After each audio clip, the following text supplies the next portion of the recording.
नमस्कार, जोहार। मैं हूं देवेंद्र कुमार।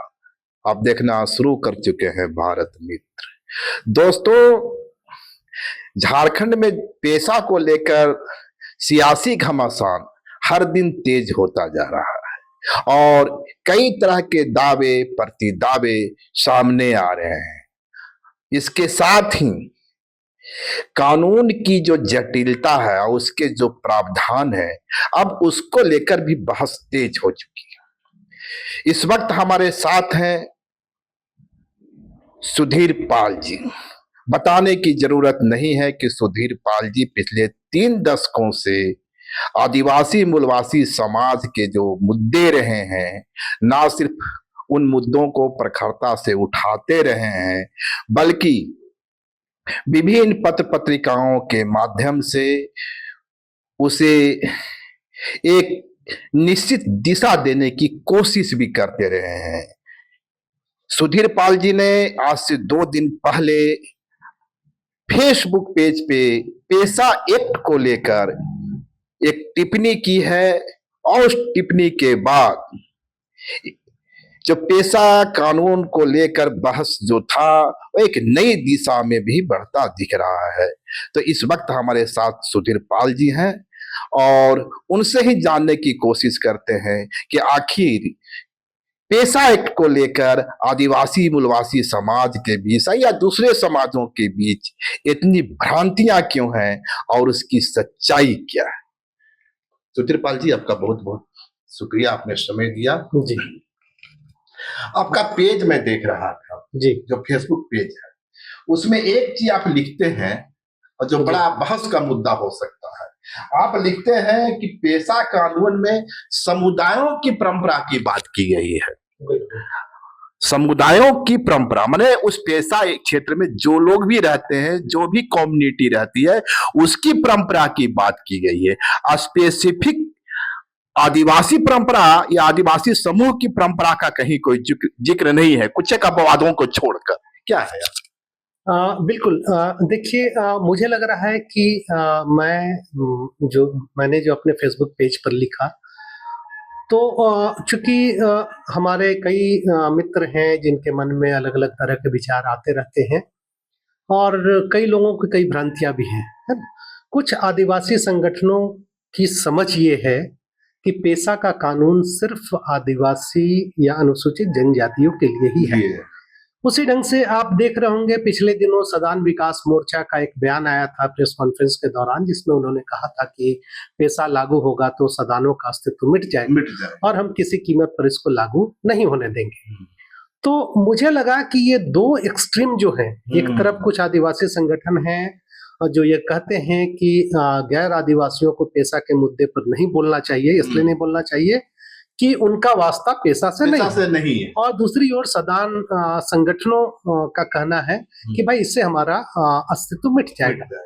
हम जब झारखंड के 5वीं अनुसूची वाले जिलों को देखते हैं, गांव को देखते हैं, तो सीधे सीधे ये समझ में आता है कि जब हम 5वीं अनुसूची क्षेत्र कहते हैं तो इसका मतलब इन क्षेत्रों में केवल आदिवासी नहीं, आदिवासियों के साथ एक साझी संस्कृति है जो गैर आदिवासी है, जिसको आप सदान कहते हैं, मूलवासी कहते हैं, सदना सदान की संस्कृति। जी।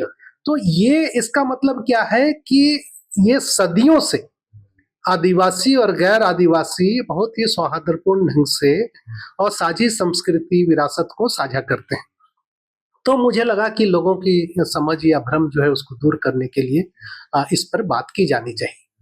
तो पहला जो मैंने देखा कि अगर पेशा को आप 1996 को देखेंगे, और इसको मैं ये बता देना चाहूँगा कि पेशा एक समावेशी कानून है, इंक्लूसिव कानून है, जो इर्रिस्पेक्टिव ऑफ जाति, धर्म, संप्रदाय, लिंग, सभी के लिए पेशा कानून में स्पेस है। ऐसा नहीं है कि मूलवासियों के लिए स्पेस नहीं है, ऐसा नहीं है कि महिलाओं के लिए स्पेस नहीं है, ऐसा नहीं है कि दलितों के लिए नहीं है, सबके लिए इंक्लूसिव कानून है ना।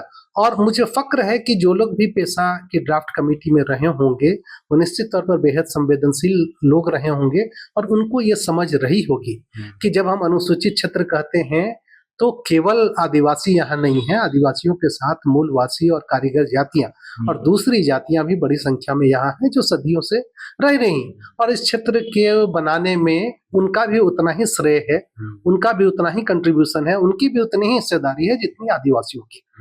तो पहली बात तो ये है जिसकी वजह से मुझे लगा कि इस पर बात की जानी चाहिए। दूसरा, अब पेशा कानून को आप देखिएगा तो पेशा में 3 चीजों की ओर आपको ध्यान देना चाहिए।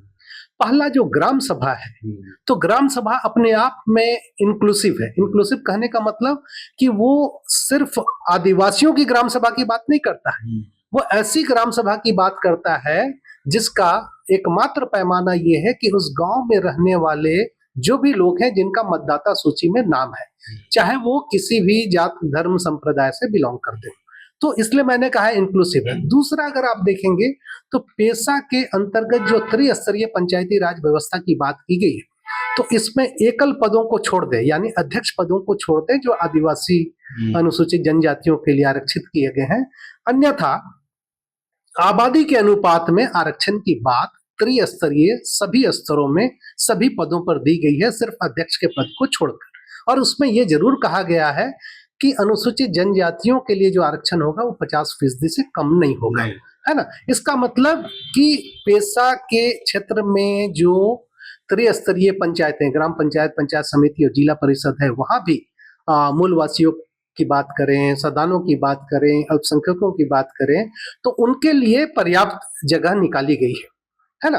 दूसरी तीसरी बात अगर आप देखें तो ग्राम सभा यहाँ सर्वोच्च संवैधानिक निकाय के तौर पर है और ग्राम सभा में फैसले लेने के लिए कुछ कोरम की बात की गई है। इसका मतलब ये होता है कि ये पूरी की पूरी इंक्लूसिव है और गांव का जो सामूहिक चेतना है, जो सामुदायिक चेतना है, यही पेशा का क्रक्स है या वही सामुदायिक चेतना निर्णय लेने का आधार है। तो ये समझ में आता है कि जो लोग भी ये कह रहे हैं कि सिर्फ आदिवासियों के लिए है, या जो लोग ये कह रहे हैं कि सदानों की उपेक्षा हो रही है, ये दोनों लोग मुझे लगता है कि भ्रम की स्थिति है। पर एक चीज जो मैं जानना चाह रहा था, आप कहते हैं कि पेशा कानून में समुदायों की परंपरा की बात की गई है, स्पेसिफिक रूप से ट्राइबल ट्रेडिशन की तो बात नहीं की गई है, या क्या है? बिल्कुल। अब देखिए कि पेशा को जब आप देखेंगे तो section 4A, B, C, D 4 section को अगर आप देखें तो 4A गांव की परिभाषा की बात करता है। तो गांव की परिभाषा में बहुत स्पष्ट रूप से वो कहता है कि गांव या गांव का समूह या बसाहटों का समूह या टोलों का समूह जिसमें समुदाय समाविष्ट हो। और दूसरी बात आगे कहता है कि समुदाय अपनी परंपरा से अपने अफेयर्स को मैनेज करता है। ठीक है, तो मैं कह रहा हूं कहीं ये नहीं कह रहा है कि आदिवासी समुदाय, वो समुदायों की बात कर रहा है। तो और हम सारे लोग जानते हैं कि गांव की जो बुनावट है, गांव का जो सामाजिक ढांचा है, उस ढांचे में केवल आदिवासी नहीं है, अनुसूचित क्षेत्रों में वहां दूसरी जातियां भी हैं। तो वो और समुदायों की बात ये पेशा करता है 4A जब गांव की बात करता है। दूसरा 4B को अगर आप देखेंगे तो 4B में वो कहता है कि ग्राम सभा, जस्ट मैं आपको पढ़ के सुना देना चाहूंगा।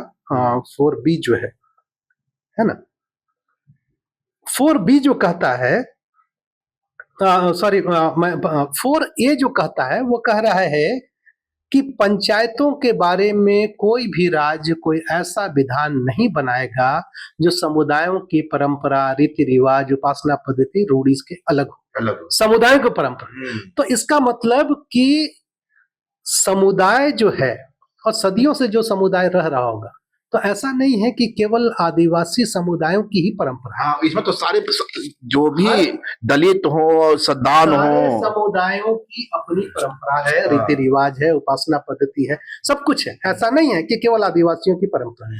तो पहला 4A जो है वो वही कहता है कि पंचायतों के बारे में कोई भी कानून बनाइएगा तो समुदायों की परंपरा, उपासना पद्धति, रीति रिवाज, रूढ़ी से अलग नहीं होगा। 4B कहता है, जिसे मैंने गलती से 4A कह दिया था, 4B कहता है कि ग्राम या गांव साधारणतया आवास या आवासों के समूह से मिलकर बनेगा। आगे इसमें कहता है कि जिसमें समुदाय समाविष्ट हो, और समुदाय जो है परंपराओं और रूढ़ियों के हिसाब से अपने लोकल अफेयर्स को मैनेज करता है।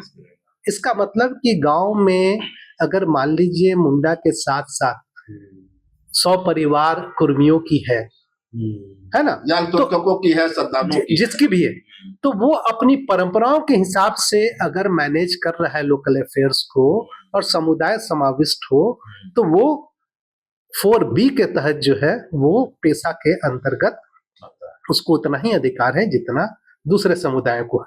तीसरी बात जो कह रहा है कि प्रत्येक ग्राम में एक ग्राम सभा होगी और ये ग्राम सभा जो है उसकी शर्त ही है कि वोटर लिस्ट में जिनका नाम नाम, तो फिर इंक्लूसिव की बात कर रहा है, वो सारे समुदाय की बात कर रहा है।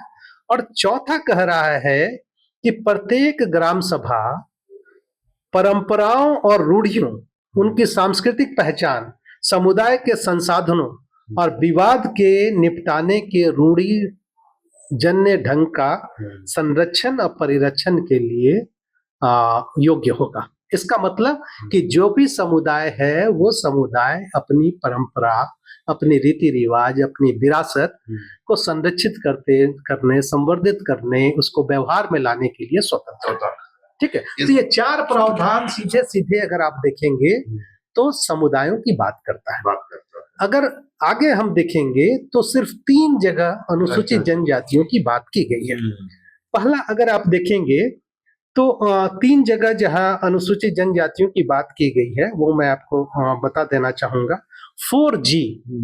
4G में 2 प्रोविजन है। 4G में पहला प्रोविजन है कि अनुसूचित जनजातियों के लिए आरक्षण जो होगा माने पंचायतों में वो कुल स्थानों का 50% से कम नहीं होगा। और दूसरा कह रहा है कि सभी स्तरों पर अध्यक्ष पद जो है अनुसूचित जनजातियों के लिए आरक्षित रहेगा। और तीसरी बात जो एक और जगह कह रहा है कि मनी लेंडिंग के मामले में कि अगर अनुसूचित जनजातियों से संबंधित मनी लेंडिंग का मामला है तो पेशा के अंतर्गत ये ग्राम सभा के अधिकार क्षेत्र में आता है। बाकी इन 3 जगहों को छोड़कर कहीं